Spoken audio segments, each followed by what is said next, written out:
जय श्री राधे। पूज्य श्री सद्गुरुदेव भगवान के चरणों में प्रणाम।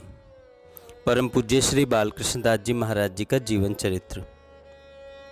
कल हमने पूज्य देवी जी के इस विषय में सुना था, कैसे वे श्री महाराज जी की शरण में आईं। आइए अब सुनते हैं भावोन्माद। सन 1947 पौष माघ के महीने में श्री धाम में घोर सर्दी पड़ती है। रुई की बंडी, रुई का पायजामा, रुई की टोपी तथा ऊनी स्वेटर पहने कंबल व शॉल ओढ़े लोगों को रात दिन रहना पड़ता है। इस विचित्र वेशभूषा के कारण इन्हें पहचानना भी कठिन होता है। इधर श्री महाराज जी हैं कि जो सारे संसार से अलग अपने ही दिव्य साम्राज्य में खोए हुए हैं। अगाध विरह ताप से संतप्त म्लान किंतु तेज पुंज मुखाकृति, कभी अश्रु पोंछते हुए, कभी एक घुटने के बल पर वाम करतल पर वाम कपोल रखे बैठे हुए, शरीर पर महीन वस्त्र अस्त व्यस्त पड़ा हुआ है। इस कड़ाके की ठंड में किसी दिव्य राज्य में खोए से सिर नीचे झुकाए हुए बैठे हैं। मैं व देवी जी निकट ही बैठे हुए हैं, परंतु श्री महाराज जी का इसका तनिक भी भान नहीं है। ऐसी स्थिति में कई घंटे व्यतीत हो जाते। कुछ ही प्रकृति स्थित होने पर हम श्री महाराज जी को हल्का सा कंबल ओढ़ाकर सुला देते। हम भी पास ही सो जाते। कुछ ही क्षणों पश्चात देखते कि कंबल उतरा हुआ है और केवल एक मलमल का उत्तरीय ओढ़े श्री महाराज जी लेटे हुए हैं। आपके शरीर का स्पर्श करने पर तप्त तवे के समान मालूम होता है। अति शीत के कारण हम पुनः कंबल ओढ़ने का प्रयास करते तो आप हमारा हाथ पकड़कर शरीर को स्पर्श कराते हुए कहते, देखो शरीर में बहुत गर्मी है। सचमुच इतनी सर्दी में भी हमें स्पर्श सहन न होता। कभी सिर में गर्मी इतनी बढ़ जाती कि कष्ट असहनीय हो जाता। मैं आंवले के तेल की मालिश करता, परंतु उष्णता शमन नहीं होती थी। विशेष थकान के कारण मुझे तो नींद आ जाती थी, परंतु आपकी आंखें खुली रहती और इधर उधर करवटें बदलते रहते। लेश मात्र भी निद्रा नहीं, दीर्घ श्वास लेते रहते। कभी व्याकुलता से नाम का उच्चारण करते, अश्रु प्रवाहित होते रहते। कभी कभी हम उठकर देखते तो श्री महाराज जी शैया पर नहीं होते। मैं धीरे से बाहर जाकर देखता तो आप एक पतली सी चादर ओढ़े खुले आंगन में एक घुटना जमीन पर टिकाए व एक घुटना खड़ा किए हुए उस पर वाम हस्त की कोहनी टिकाए वाम हथेली पर कपोल रखे बैठे हुए हैं। सतत अश्रुधारा बह रही है, मानो सावन की झड़ी हो। बूंदें टपक टपक कर जमीन भिगो रही हैं। कभी कभी तो इस घोर सर्दी में केवल एक कोपीन पहने प्रांगण में बैठे रहते।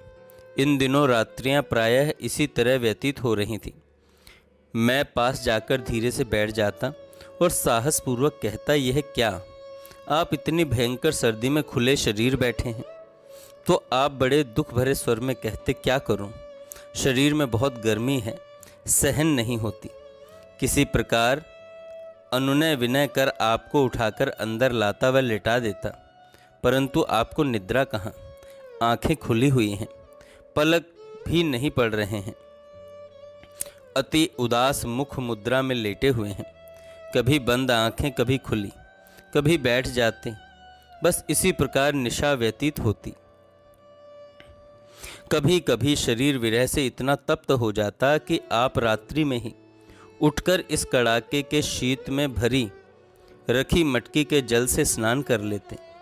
पानी की आवाज़ से मेरी नींद खुल जाती और मैं भागकर आंगन में आता। इतनी सर्दी में आपको नहाते देखकर मैं कांप उठता। अत्यंत कठिनाई से श्री महाराज जी को स्नान से निवारण करते हुए कहता, महाराज जी यह आप क्या कर रहे हैं, छाती में ठंड लग जाएगी। आप कहते हैं, क्या करूं, शरीर जल रहा है। यह सब देख मन बहुत ही व्याकुल हो जाता। सोचता क्या करूं जिससे श्री महाराज जी ठीक हो जाएं, परंतु यह व्याधि किसी भी चिकित्सा से तो ठीक होनी संभव नहीं थी। इसका उपाय तो किसी दिव्य साम्राज्य के ही हाथ में था। बस मन महसूस कर रह जाता। इन दिनों आपका मन किसी से मिलने जुलने बोलने का नहीं था। खाना पीना घूमना नहीं के बराबर हो गया था। श्री बांके बिहारी वकील दिन में 2-3 बार आते, परंतु आप कहते कह दो नहीं है। बस अकेले ही आंगन में बैठे हुए अश्रु विसर्जन करते रहते। चादर सब आंसुओं से भीग जाती। दूसरी ओढ़ा देते, वह उसे निचोड़कर सूखने डाल देते। एक दिन की बात है कि आप रात को आंगन में घुटनों के बल बैठे हुए थे। मैं और देवी जी चुपके से आपके पीछे आकर खड़े हो गए। देखा तो आपके सामने का गड्ढा आंसुओं से भरा है। बहुत समय तक खड़े रहे, परंतु आपको जरा भी पता नहीं लगा। आंखों से सावन भादों की झड़ी लग रही थी। मुख से हल्की हल्की सी हूक निकल रही थी। दीर्घ श्वास चल रहा था। हमसे यह देखा नहीं गया। मैंने आपकी बाँह पकड़कर अंदर चलने को कहा। बहुत कहने पर आपने थोड़ी सी आंख खोली। मुख मुद्रा अति म्लान थी। बहुत दुखी से दिख रहे थे। रोते रोते मुख मुरझा गया था। आपने अति क्षीण आवाज़ से कहा, तुम जाओ, मैं आ जाऊंगा। 1 घंटा बीत गया। देखा दशा पूर्ववत ही है। सर्दी पूर्ण जोरों पर थी। हमसे सहन नहीं हुआ। मैंने फिर कहा, अब तो चलिए, 1 घंटा हो गया है। परंतु फिर आपने उसी क्षीण मंद स्वर में कहा, तुम चलो, मैं 5 मिनट में आ जाऊंगा। अब की बार मैंने नहीं माना। आग्रह पूर्वक आपको अंदर ले गया। वह शैया पर लेटा दिया। संपूर्ण रात्रि यही दशा बनी रही। देख देखकर हमारा मन दुखी होता रहा, परंतु क्या करें। गंगा मंदिर का प्रशांत वातावरण, नितांत एकांत, बाहरी व्यक्तियों से मिलना सर्वथा बंद। मोती राम जी, माँ जी अपने अपने कार्य में व्यस्त रहते हैं। श्री महाराज जी के पास निरंतर मैं और देवी जी ही हैं। सदा श्री महाराज जी के संभाल में सावधानी से रह रहे हैं। दिनों दिन उनकी दशा विचित्र सी होती जा रही है। सदा बेचैन, उदास, छटपटाते हुए, करवटें बदलते हुए, अश्रु बहाते हुए, विरह के पद बहुत मंद स्वर में गुनगुनाते हुए, या कभी प्रांगण में, कभी छत पर किसी भाव राज्य में तन्मय मंद मंद घूमते हुए, कभी ग्रीवा नीचे की ओर करके विरह मुद्रा में बैठे हुए दिखाई देते हैं। कई दिन ऐसे व्यतीत हो गए। एक दिन बसंत ऋतु का सरस वातावरण छाया हुआ। अर्धरात्रि का समय। सभी प्रकृति स्थित जनमानस घोर निद्रा के आवरण में विलीन। एक और श्री महाराज जी आकुल व्याकुल आसन पर उदास मुद्रा में बैठे हैं। कितना समय बीत गया इसका भान नहीं। स्वच्छ नभोमंडल दमकते हुए तारामंडल से व्याप्त है। नीरव वातावरण के मध्य बसंत की शीतल मंद सुगंधित वायु का झोंका आकर चौंका देता है। आप सहसा उठे और आंगन में स्थित सघन तुलसी के पास आकर अपनी उसी विरह मुद्रा में वाम करतल पर कपोल रखकर बैठ गए। नेत्रों से वर्षा हो रही थी और अति दुखित क्षीण स्वर से पद गा रहे थे कि कितेक दिन बीत गए बिन देखे, तरुण किशोर रसिक नंद नंदन, कछुक उठत मुख रेखे, कछुक उठत मुख रेखे, बीत गए बिन देखे।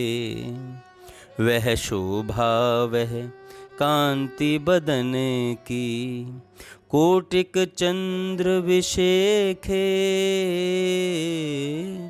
कोटिक चंद्र विशेखे। वह चितवन वह हास मनोहर, वह चितवन वह हास मनोहर, वह नटवर वपु वेखे, वह वट नटवर वपु वेखे। बीत गए बिन देखे। श्याम सुंदर संग मिल खेलन की, आवत ही अपेखे, आवत हिय अपेखे। कुंभन दास लाल गिरधर बिन जीवन जन्म अलेखे। बीत गए बिन देखे। पद की ध्वनि सुनकर हम धीरे से पीछे आकर बैठ गए। एक एक शब्द इतनी व्याकुलता से निकल रहा था कि सुनकर हृदय विदीर्ण हो रहा था। पद पूर्ण हुआ। आप स्तब्ध से नीचे मुख किए बैठे रहे। अश्रु प्रवाह से उत्तरीय भीग रहा था। एक बार आप ऐसे ही उठकर गंगा मंदिर के बरामदे की ओर चले गए। कुछ समय बीत गया, नहीं आए। तब मैं श्री महाराज जी को देखने कमरे से बाहर आया। सामने नहीं दिखे। सोचा ऊपर के छोटे कमरे में होंगे। जीने की सीढ़ी की ओर बढ़ा तो देखा एक महीन जल की धारा बहकर 7 सीढ़ी तक नीचे आई हुई है। सोचा यह जलधारा कैसी। ऊपर दृष्टि उठाकर देखा तो श्री महाराज जी ऊपर वाली सीढ़ी पर एक घुटना जमीन पर टिकाए तथा एक खड़ा किए वाम हस्त पर वाम कपोल धरे बैठे हुए हैं और अश्रु सतत प्रवाहित हो रहे हैं। इतने आंसू देखकर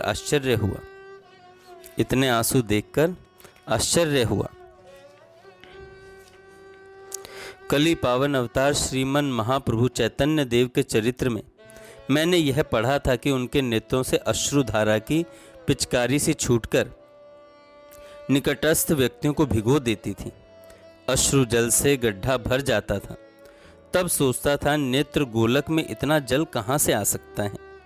यह तो चरित्रकार ने कुछ अतिशयोक्ति की है, परंतु महीनों से अविरत बहते हुए श्री महाराज जी के आंसू और उनसे भीजने वाले वस्त्र, सामने का भरता हुआ गड्ढा और आज यह 7 सीढ़ियों से नीचे तक बहकर आने वाली नेत्र जल प्रवाहिनी को देखकर विश्वास हो गया कि जब श्री महाराज जी की यह स्थिति है तब प्रेमावतार श्रीमन महाप्रभु में अगाध अश्रु प्रवाह देखा गया हो तो आश्चर्य ही क्या है।